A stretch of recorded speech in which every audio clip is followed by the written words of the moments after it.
Well, recently DE decided once again that your critique is more valid if you have more Forma installed in your Warframes. Well, we all know someone very specific whose critique is definitely gonna be very, very, very valid then. But aside from that, I just want to make sure that to prove that currently 3 is gonna go up by probably another Umbra Forma for a bit more flexibility, and another 5 Forma, which is also going to go up by a Umbra Forma for more flexibility. That is 8 Forma. The bulk of my Forma are installed in the talents though. I don't know if that makes my critique less valid, I have no idea. It shouldn't, to be honest, but hey.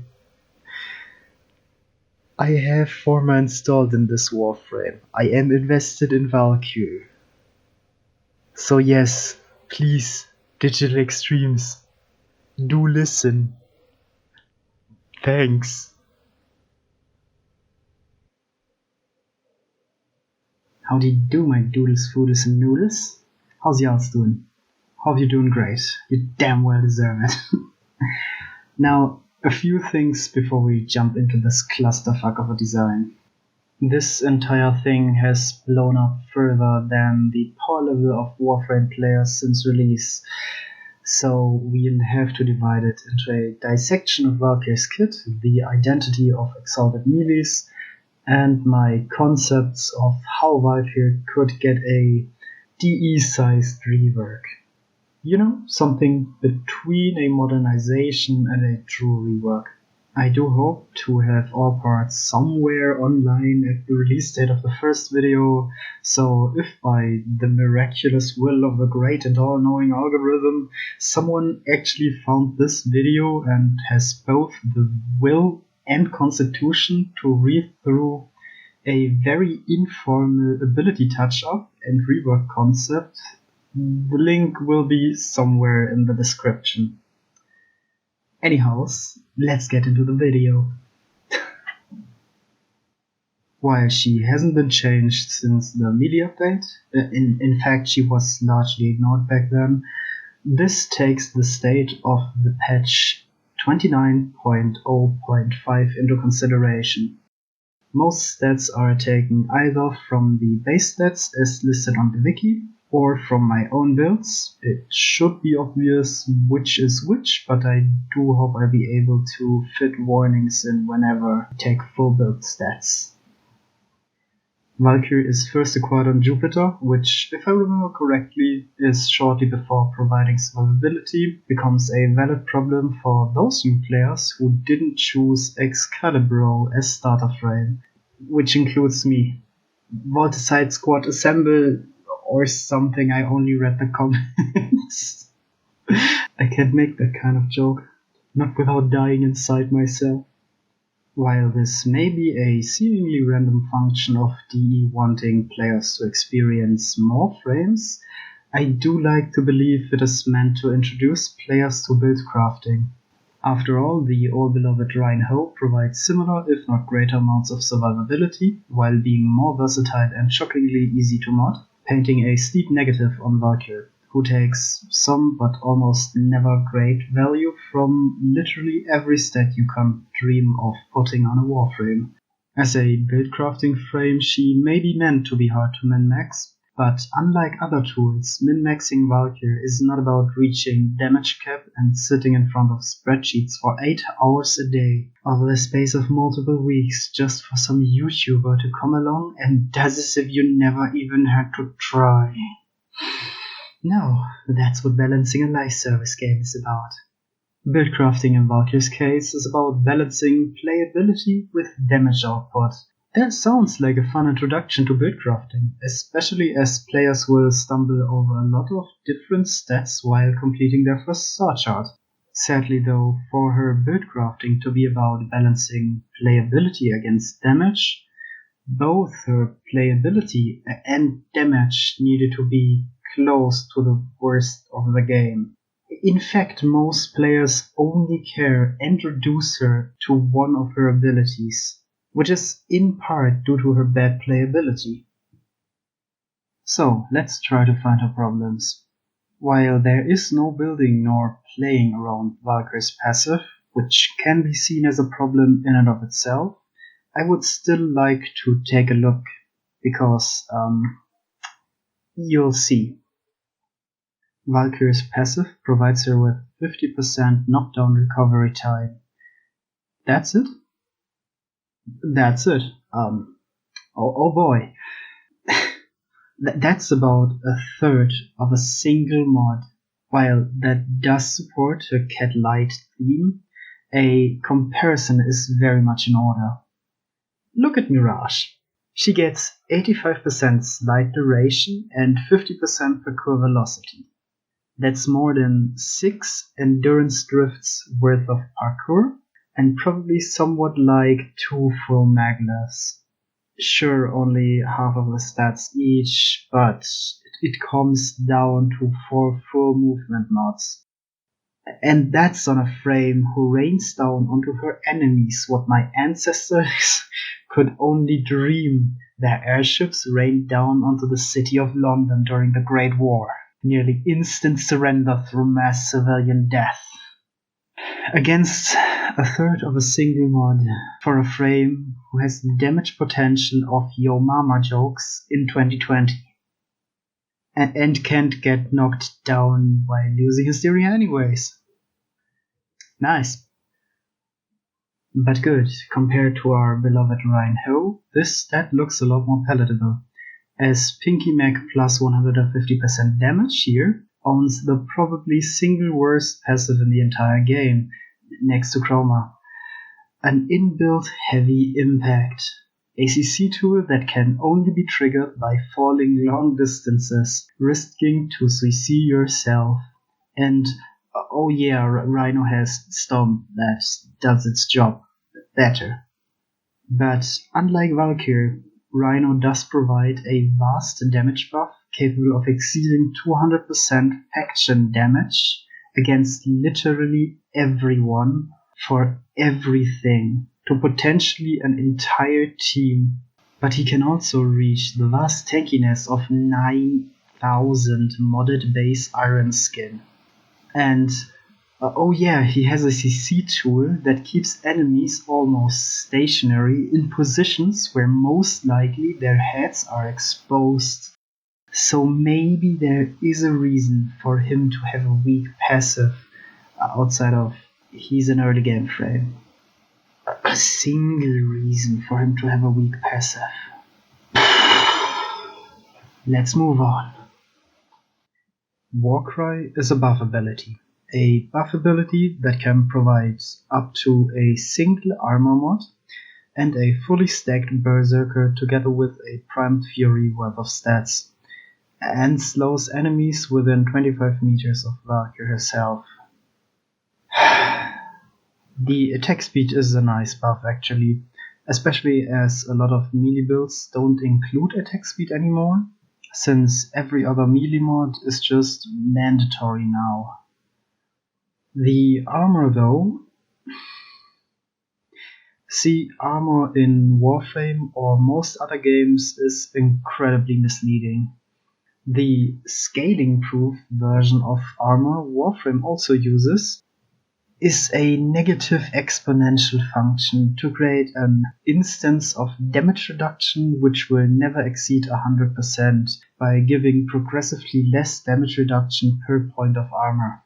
In layman's terms, that means if you have a lot of armor, doubling that armor gives you little benefit, as you already have the majority of the benefit armor provides. Editor's notes.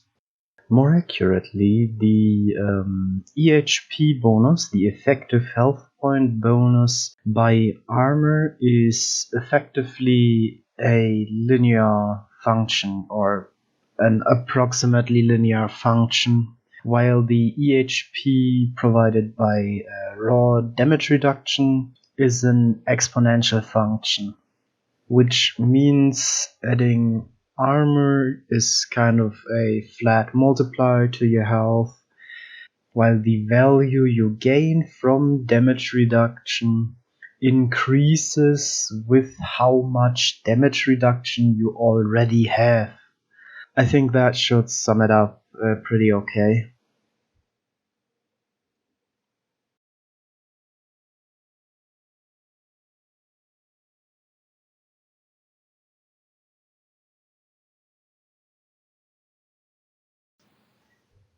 In Valkyr's case, that means precisely that her 700 armor multiplied by, again, from my build, 130% armor will grant Valkyr herself a total of 1610 armor, which equates to 84.2% damage reduction. So you just get 14% DR from this ability. Needless to say, I don't consider it to be a survivability tool. Just in case you're interested, if I used Umbral Fiber instead of Adaptation, I would have had a 2957.5 armor value while Warcry is active, which would have been roughly 90% DR, which comes close to the total damage reduction some buffing abilities grant, but those abilities will scale with power strain, which also increases the ability damage of those frames, allowing them to equip additional armor and or adaptation, both of which reduce damage in a multiplicative fashion to their main survivability tool, or just reduce the damage better. Warcry also provides a 50 to 75% slow to enemies within 25 meters that have line of sight of Valkyr. I personally believe that this instance of CC is probably the best part of this ability, as it slows down all animations of enemy units, including attacks and progress while existing terminals. Sadly though, its use as a CC is made extremely hard by its long cast time and, by it not being recastable while one instance is already active. So if you wanted to use it as a CC tool, you needed to run negative duration, which increases Hysteria's energy drain and lowers the duration in between just standing around and charging for a full second. But hey, if it was recastable, we'd be able to generate both a melee exclusive attack speed buff and at the very best 14% of DR and 75% of situational short range damage output reduction whenever for the low cost of 75 energy. And a full second of cast time. Let's see, do I remember a frame who can do something similar? Oh yeah, stereotypically standoffish cowgirl over there gets a weapon jamming drone orbiting her for the entire duration of her ability and locking a number of enemies into a weapon jammed animation, removing them as a threat completely and immobilizing them for a few seconds duration, while giving herself a 50% base damage to every weapon. And she has half the cast time and costs only 50 energy for double the duration. How fair! Sure, her bonus is to base damage, which most builds already include, diminishing its value greatly, but her damage applies to literally every weapon in our equipment. Meanwhile, her survivability tool doesn't only slow enemies, but completely remove them from the picture, and lingers around her, while the bulk of the damage reduction Valkyr generates resides in a slow, which is only applied once. Damn, this ability hurts my thinking juices. In a good way though, it's complex, but it's just not as strong as both the costs and the cast time make it out to be. Oh, but this ability has the one augment. Eternal War allows Valkyr to extend the duration of Warcry by 2 seconds per kill at base. This, my friends, is a bandage fix for literally all other buffing abilities having double the duration at half the cast time. Don't get me wrong, I like this augment. It adds a mechanic which may be frustrating in some situations as it is implemented here, but it tries to add a gameplay element with a reward to the move economy. It feels good to use because it gives you something for actively doing something. Sometimes I feel like DE needs to have that concept explained themselves. Sadly though, with most mission types being all about mass murder of what I can only assume to be construction workers who have been handed a cheap machine gun, this does end up feeling more like a passive set and forgettability in most situations. Okay, up next. Oh no. Paralysis is next on my list. Is that right? Yeah? Okay. Well, Paralysis does absolutely nothing, and its augment turns it into a worse version of Ensnare. That's it. Okay, now serious. Paralysis costs only a minimal amount of energy, but instead it drains a third of your shields, which is not affected by mods, by the by. To what exactly? Exert a force on enemies in front of Valkyr, staggering bigger ones and knocking lesser enemies away from Valkyr, while opening them to finishers and dealing impact damage based on current shields? Sadly, the time enemies are open to finishers for is not long enough to target more than one enemy. The shield drain is a nice taste, but adds literally no value because Valkyr's shields are weak enough to be chewed through within seconds anyways, and I still have the shield gate to wade through before I can use rage to regenerate energy, for example. And the knockback. Let's just say you rarely want to move enemies away from a location.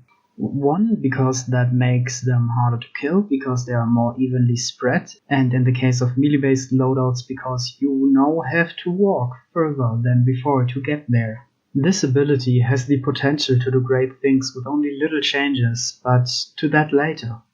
First, augment time. The augment both pulls and makes enemies fall towards you, while also slowing the animation, scaling with duration. This ability is probably meant to work in tandem with the AoE capabilities of ground finishers, while also incentivizing low duration builds once again. But its low range makes it necessary to spam this ability, next to the fact that it pulls enemies past you.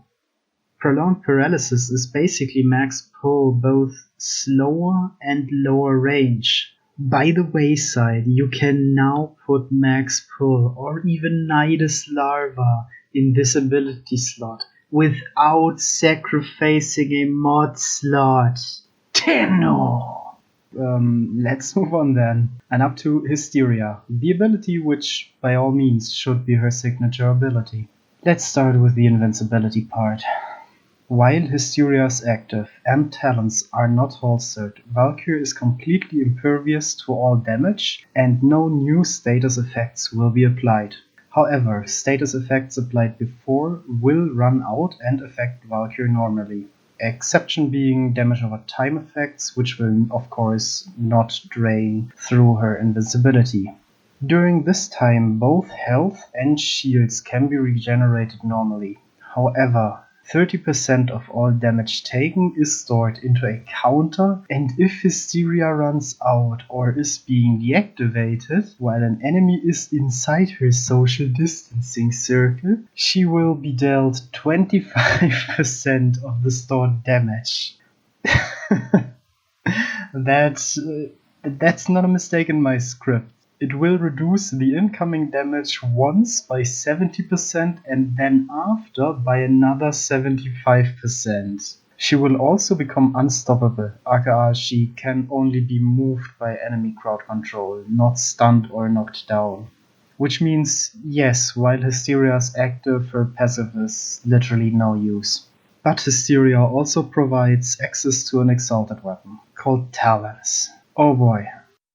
Talons are claw-type weapons with pretty good stats. Well, Garuda has 2 less base damage, better status in exchange for having access to Blood Rush, while Valkyr gets a total of 18% more crit. Well, okay, but Talons have their own unique stance, which provides no bonus mod capacity because it's an exalted melee?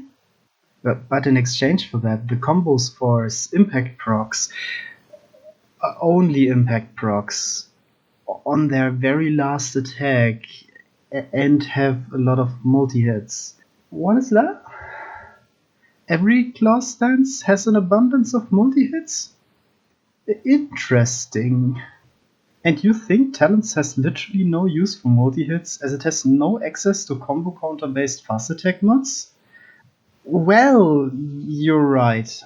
The stance is absolute garbage, and Talon's good stats are indeed suppressed by them not having access to Blood Rush, Weeping Wounds, and apparently Amalgam Organ Shatter, while having a heavy attack with a 0.5 charge time. But at least the energy drain, if Hysteria is at a reasonable 2.5 to... what? 15. I'm sorry, that must be a mistake in my script. I just quickly googled that.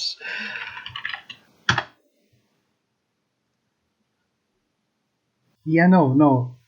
Up to 15 energy per second. But okay, other exalted weapons have, let's see, Excalibur's infinite enemy punch through ranged high status Blade of Doom has the 2.5 flat.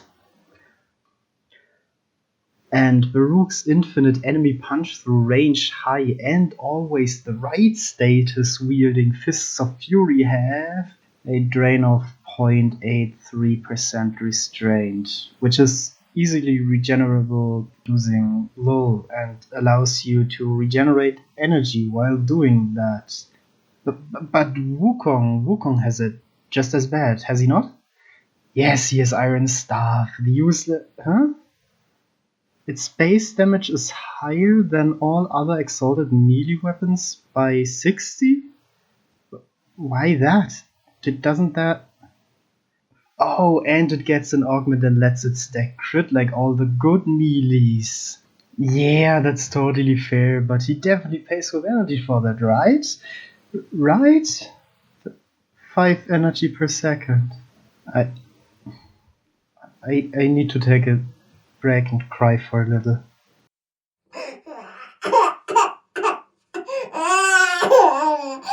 Geno! Okay, I'm back. Now, the idea for it was probably that instead of temporarily getting range, like Excalibur's Exalted Blade, Valkyr becomes completely invulnerable to damage.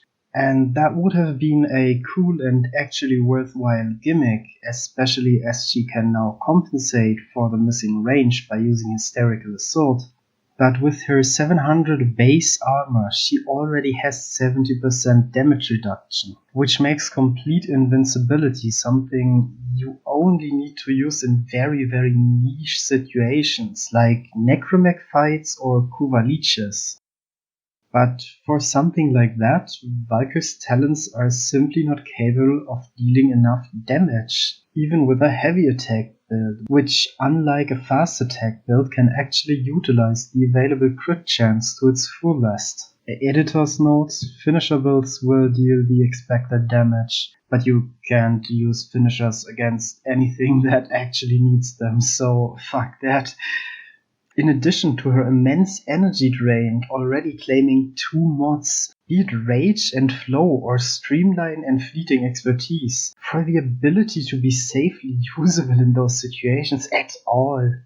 And even with a build focused around keeping Hysteria up for as long as possible, it's simply not feasible for Valkyr to keep Hysteria on permanently, as even the use of Rage is strongly hindered by shield gating, and that kill-hungry Mesa who needs to press 4 to kill a single enemy I'm clearly using for something already. You lobotomized buffoon? And I still have to talk about augments. Tenno! First, Hysterical Assault. Hysterical Assault allows you to keep invincibility for 0.5 seconds while aiming. Otherwise, this would halt the talents and disable the invincibility. And to jump at enemies up to 50 meters away using a block attack. This augment is about as underrated as Hysteria itself is. It's incredibly fun and allows you to minimize running times by a large margin by simply giving Valkyr a large range Ash teleport without opening enemies to finishers. That's, by the by, exactly what it is. It shows and acts exactly as Ash's teleport. It would be absolutely amazing fun if it would deal a single full fast attack and not trigger unless enemies are outside of Valkyr's melee range. Which, yes, it does happen that you just teleport at the same enemy 5 times successively without attacking once, because guess what? Valkyr's best fast attack combo is the block combo. And now to the contender for worst bandage fix I've ever seen.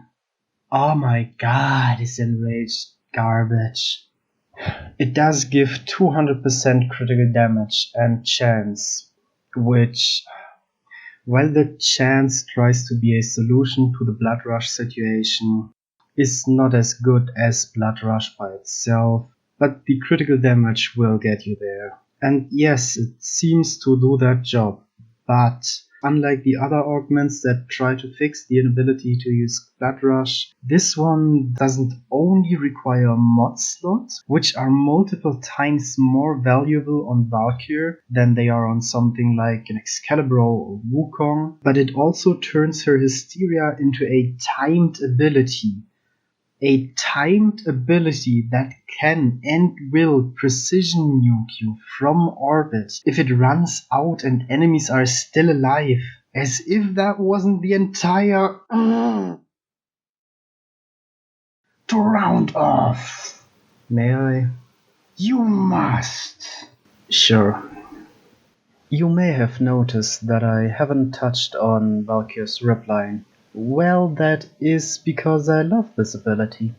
It can be frustrating to accidentally introduce a local Grenier to the Tenno space program while trying to return from orbit, but it generally provides a valid solution to mobility, which is actually pretty hard when everyone can jump literal chasms.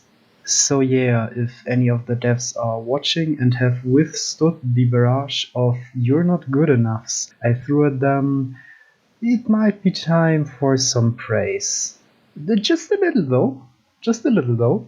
Can't have Steve empty his done with the player's shit jar quite yet.